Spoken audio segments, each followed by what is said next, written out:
Hello, and welcome to episode number 84 of the Runningpains podcast. My name is Aaron Saft, and today I am going to talk about observations I made while I was volunteering at an aid station at the George Jewell 100 miler this past weekend. It was awesome, honor, privilege to work with a lot of my friends and some new friends. The Bakers graciously allowed me to be the captain of the aid station, and in return, we're going to swap. They are going to captain an aid station for us at the Hellbender 100. So I thank them very much for both the opportunity to do this and for their gracious gesture in helping us at Hellbender. It was a wonderful weekend. We did get some weather. It didn't get too hot, but definitely stayed humid and muggy pretty much the whole time, and did get some rain, which did affect a lot of the runners. There were a lot of unfortunate drops at this event. I was at the aid station called Snake Creek, which is right on the Pinhoti Trail in Georgia. It was mile 18 and 82, so coming and going for the 100 miler. Also mile 18 and 32 for the 50 miler, and the turnaround point for the 36 miler. So lots of folks coming through. So got to meet all sorts of folks, and really fun to help out and keep them on their way to their journey. Also really hard to make some cuts. We didn't have hard cuts. They were giving us a little leeway with who we let through even after cutoff time, but unfortunately did have to make a few cuts. And a number of stories there, but mostly I want to talk about what I observed at the aid station, and maybe just give you guys a few ideas of what I saw, so maybe the same thing doesn't happen to you. And I don't want to pick on anybody in particular. These are just overall general observations I made. And maybe some resolutions you can use, or more planning on your part. My team and I, the athletes I coach, we'll actually be discussing. I do a Zoom call every week with my athletes, and we're actually discussing an episode from Rogue Running podcast that talks about race planning. Now he actually his main point is on the marathon, but we are going to discuss how our planning should come about for ultra running, and that's potentially another podcast that would be interesting to go over with you guys. So I will put the Rogue Running episode in the show notes. That way you can reference that if you want to take a listen. Use what you can. Obviously, like I said, it's for the marathon, and maybe you are a marathoner. But those of you that run ultra, obviously there are some pieces you can take away and some adaptations you can make. But have a listen to that episode. Some useful information in there. All right, so what did I witness? I was really caught by surprise by it being so early in the race. At 18 miles, and what we were seeing, number of reasons, the rain, just going out too hard, but I witnessed, and I've been subject to this myself. I've committed this error. The first I want to talk about is everything in your pack has its place. But what I mean by that is that you should know exactly where things are in your pack. When you organize your pack, when you go out training with your pack, those items should always be stuffed in the same pockets so that you know what you're reaching for and where to grab it. You know exactly where it is and how to get it. And I would also plan for those things that you are going to need at the aid stations, like your reusable cup. This was a cupless race, so everybody had to have a reusable cup. I can't tell you how many people had to fumble to get their cup. That should be one of the most accessible things in your pack. So plan to put it in a pocket where not only you know where it is, but it's easily accessible. You can grab it. You can get it out. Same thing goes for your light, okay? Your light should be readily accessible. You know exactly where it is. You don't have to take your pack off to get it. It should just be able to reach in and grab it.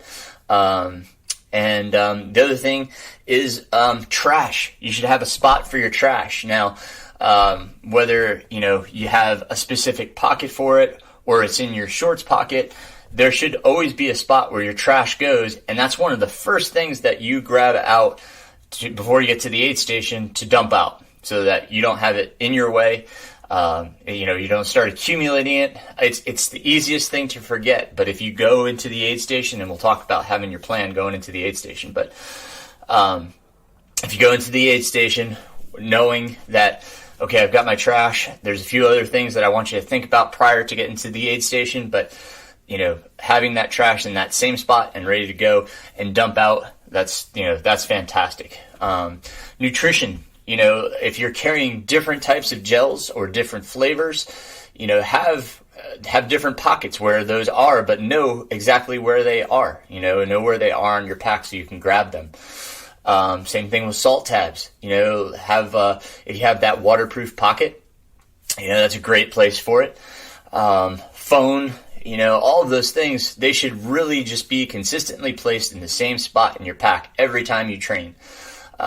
So train with your pack, train with the way you're going to pack it, know exactly where things are, and those things that you need access to easily, make them very accessible in a pocket that's not super deep, so you're not digging down to grab it and through a bunch of other stuff, because then you start pulling out and a billion things fall out. So plan out how your pack is packed. That's number one. Let's talk about planning, okay?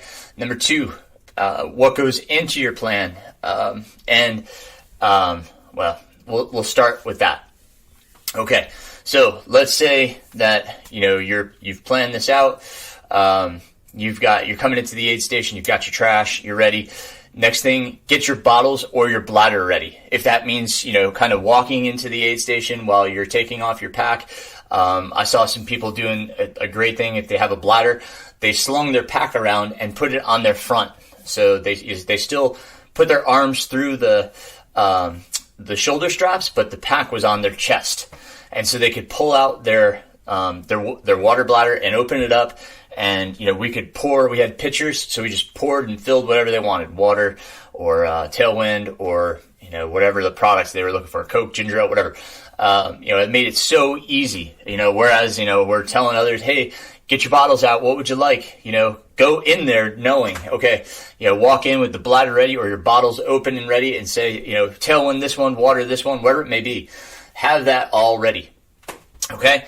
Also, know what you are looking for when you get into the aid station. You may not know specifically what's at the aid station, but what are you craving? Is it a sugary item? Is it a salty item? Know what you want. That way, when you look across the table, you can spot something instead of standing there like, what do I want? Know exactly what your body's craving. That way, you grab it and you can keep going. Okay. Don't stand at the aid station eating. Bring an extra Ziploc bag. That's crucial that you have a few Ziploc bags in your pack that you can just open up and stuff some stuff in there and get on your way. That way you can eat while you're walking out of the aid station. Don't waste time just standing there trying to eat some stuff. Grab a bunch of things, put them in the Ziploc bags. If you have too much, throw some of it in your pack and get going. Whether you're walking and eating, you're still moving. You're not wasting time at the aid station. Okay, so bring some extra Ziploc bags that you can put your own food in, and that way you'll be more efficient through the aid station. Your overall plan, if it's not working, then don't stick to it.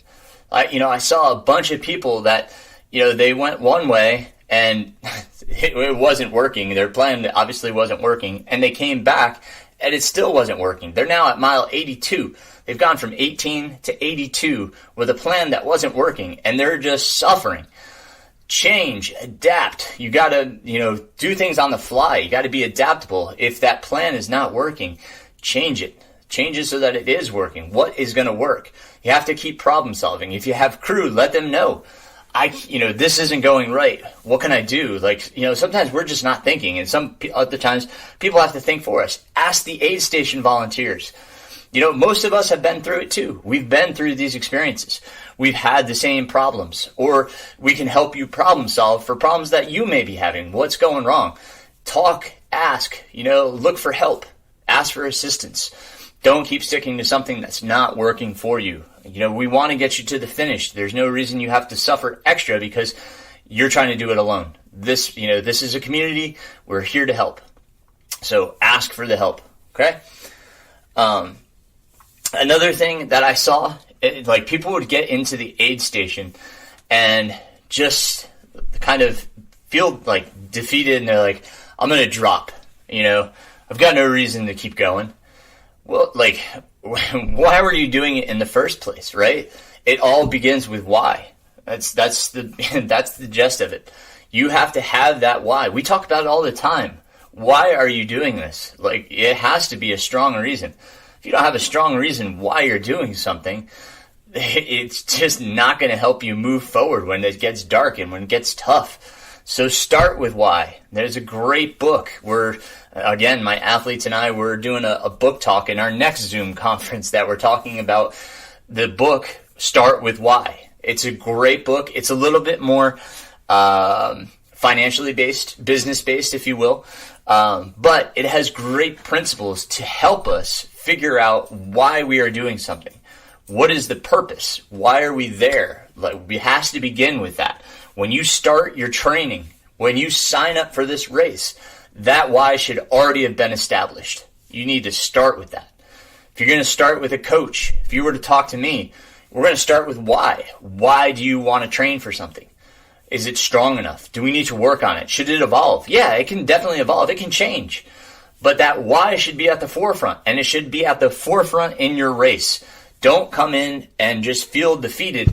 Rely on your why. Rely on your happy thoughts, your joy, your love for this sport. Okay, you got to build yourself up and make that all strong. That foundation has to be there. So make sure that why is strong and is able to sustain you when you get tired and dark. The other thing that I saw, along with the why not being strong enough, was just there was no urgency. Folks came in with no urgency. And some of these folks were on the cusp or even over cutoff.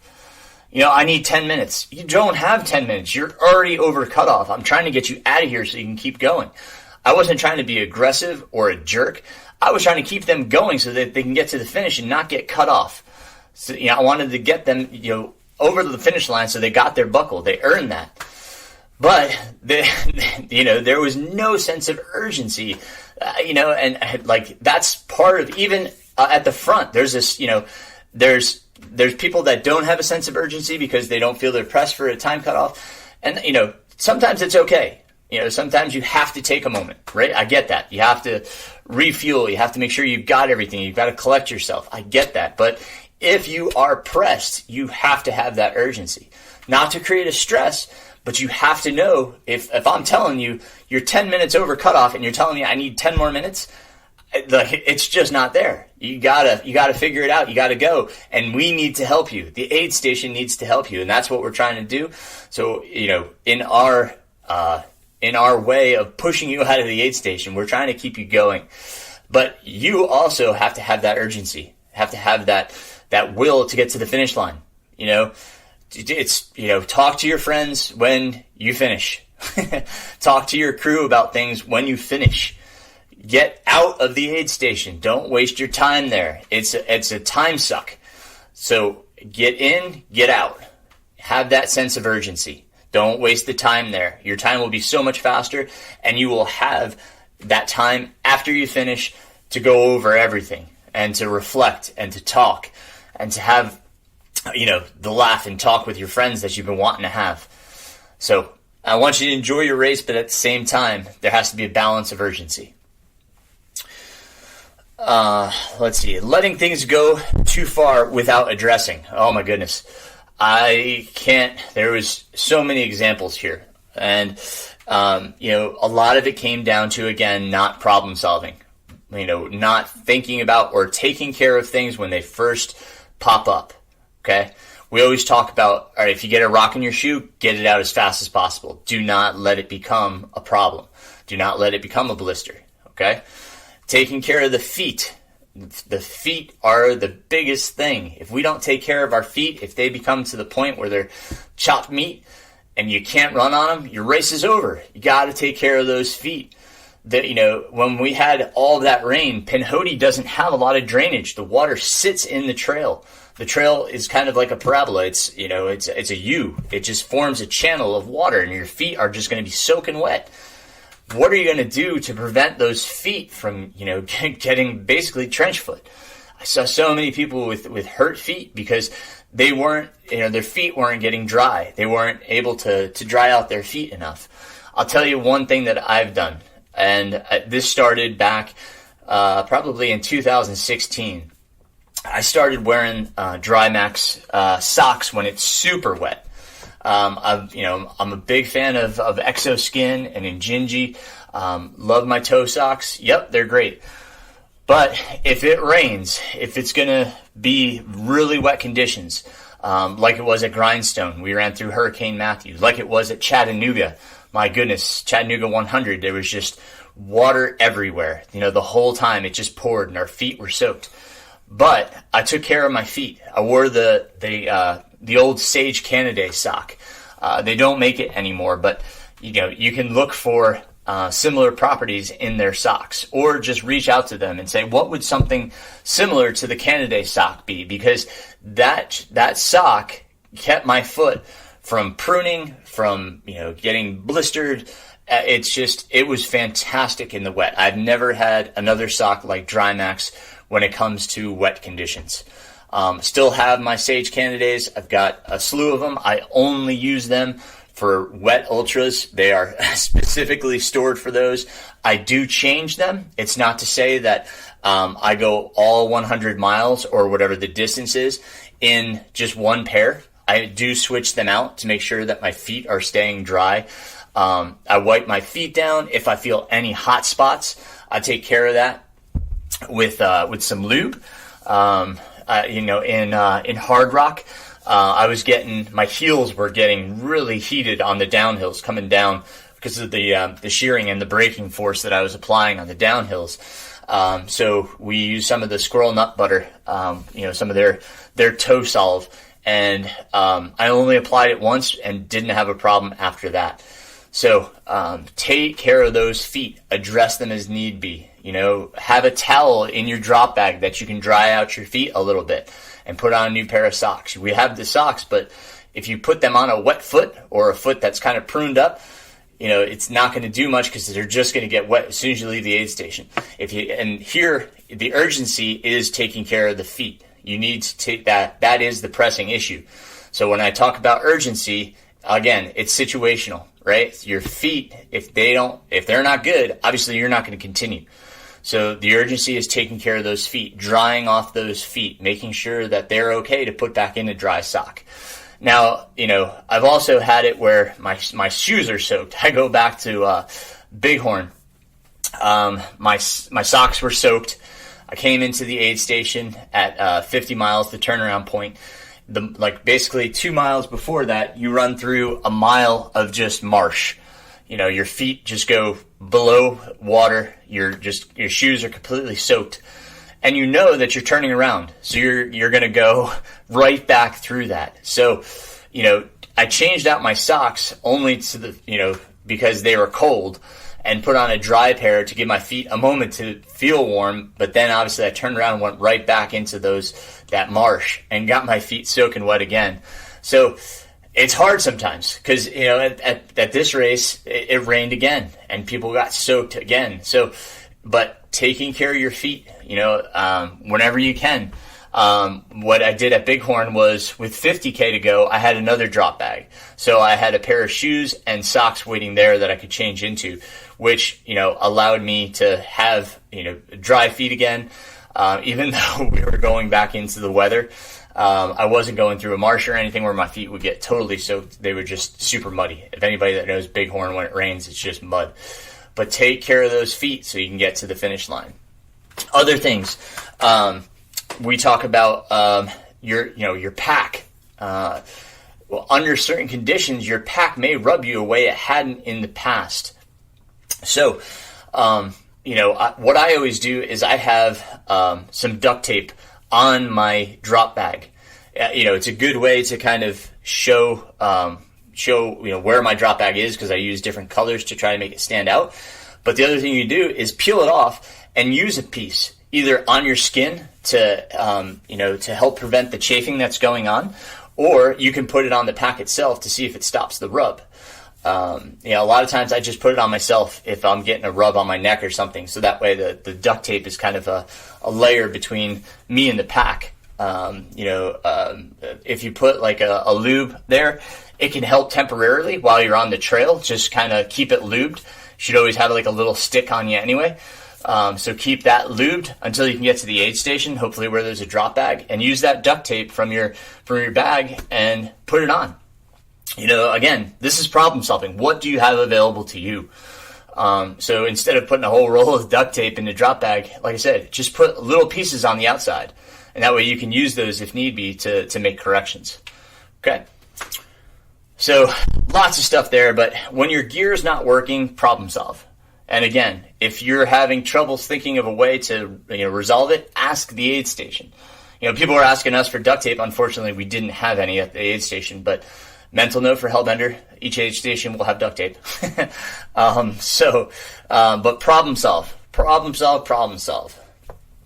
All right. Next. All right. Let's see.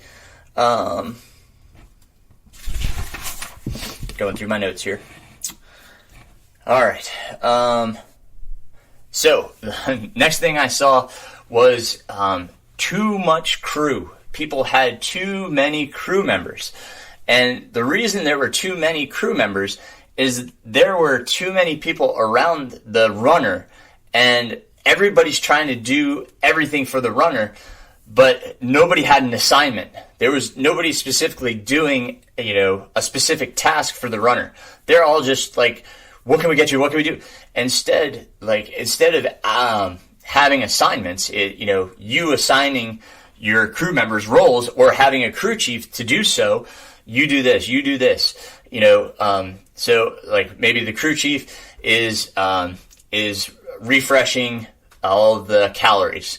Another member is taking care of the bottles or the bladder. Another member is grabbing the drop bag. Okay, everybody was all over the place, and there were 6 people for this one person, and I've seen it where things are forgotten. I just talked to one of my runners, and like the main thing that the runner needed was forgotten, just because it slips by because there's so many people. And, not everybody's taking care of a task. If you assign each member a task and they do that consistently each time you see the runner, then everything is fulfilled. They've done their job. That is done. Check. Okay? So make sure that when you tell your crew chief, all right, make sure that, let's say, Joe is giving me my gels. Let's make sure that Sally is giving me fresh bottles. I want Roger to take my trash and grab my drop bag. So, make sure everybody has a role and they're not just all running around like chickens with their head cut off. Because that's what I saw. It was chaos. I think the runner was overwhelmed. It was stressful for the runner. Like, all of these people, they just had high anxiety. They're trying to be helpful, but I think they freaked the runner out. So, even though we're trying to, make urgency to push the runner out of the aid station, remember, don't stress the runner out.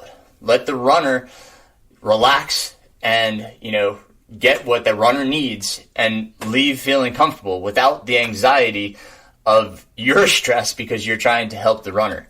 Stay calm, create a calm environment for the runner, reassure the runner everything's fine, everything's looking good. If you have a timetable, let them know where they are on the timetable. Let them know distance to the next aid station and when they will see you again. Think of all these things. I had a crew special episode a while back. If you want to listen to that, it's probably time we do another crew special, because there's like so many things we can talk about. But make sure that everybody has a role and that nothing is forgotten. Take care of the runner. Another big thing, allow volunteers to help. I kind of talked about it earlier.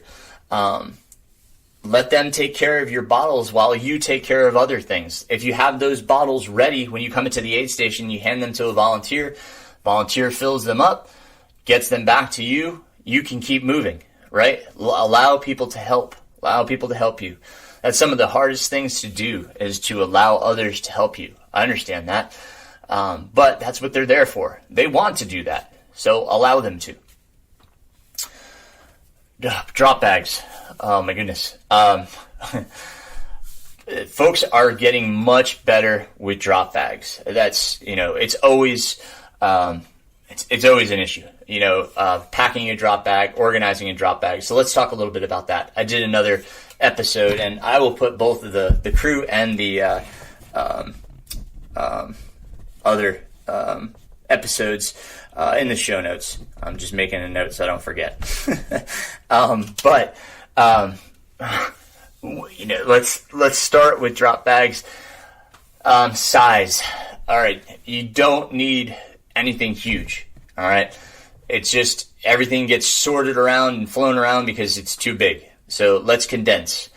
Smaller, right? I like the Ziploc, the storage bags. They're a little bigger than the gallon size. You can get them at Walmart, Target, etc. I believe they're a large. They have different sizes, but the large is perfect. It's Ziplocs, it's waterproof, it's got handles, it's got a label on it. So those are perfect. You can fit shoes in them, and you can get the next size up, the XL. If you feel like your shoes are too big. I mean, Hokas sometimes can can be a little too big for some bags. So there are next sizes up. So get what size is right for what you want to put in there. And then be considerate of what you put in there. Put what you are going to need in there. We talked about it earlier. If it's going to be wet, have an extra socks in there, a hand towel. If you're not going to do what the aid station is providing for fluids, have your mix in there. But put everything in its own Ziploc bag. So put them in smaller bags. So if you use sandwich or quart size bags, that will give it a second layer of waterproofing. If you're going to put spare batteries in there, that way when you grab them out, you can just put the bag in your pack, and then it's waterproof in your pack. If you're going to change your socks, you put your old socks back in that Ziploc bag and then close it because they're soaking wet, and you can put it back in the drop bag. It doesn't make everything else gross and disgusting. So if you have little Ziploc bags, it's easier to find what's in there. So think about that in organizing your drop bag. So with your drop bags, make sure the size is just right, not too big, not too small, obviously. Don't put in too much stuff. Be very specific with what you put in there. You don't have to have for every contingency, but have your backups, batteries, obviously, lube, nutrition, hydration, whether you need new socks or any of that, but just the main things. And then make sure that it's waterproof. That's why I like those Ziploc bags. Orange Mud, I can put those in the show notes. Orange Mud makes a drop bag that's kind of the same thing for a drop bag. Like I said, I'll try to put a link in the show notes for those, but super simple. But like I said, you can get the Ziploc ones at a grocer or a Walmart, Target. So,